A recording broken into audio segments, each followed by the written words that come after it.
সম্মানিত এভরিওয়ান, দেখেন আমরা বন্ধুরা সকলেই মিলে এসেছি একটি হোটেলে। তো এখানে খাওয়া দাওয়ার কাজ শেষ করতেছি। সম্মানিত এভরিওয়ান, দেখেন আপনারা লক্ষ্য করেন আনন্দ কিন্তু জাহিদ খান আছে, রফিক দাঁড়িয়ে আছে, সব বসে আছে, ঠিক আছে? সবাই আসছে, অনেক মজা লাগতেছে। তো গাইস, হোটেলটার নামটা অবশ্যই যদি জানা থাকে কমেন্টে দেখতে চাই, অবশ্যই কমেন্ট করে বলবেন। এই মুরসালিম, রবিউল, মিজানুর রহমান, রাসেল খান, জাহিদ খান,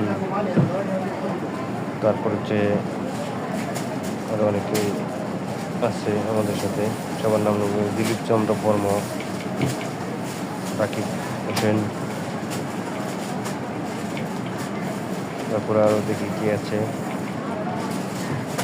সম্মানিত দেখবেন, আসলে ভিডিওটা যদি ভালো লাগে, ভালো লাগে ভিডিওটা তো অবশ্যই কমেন্টে জানাবেন।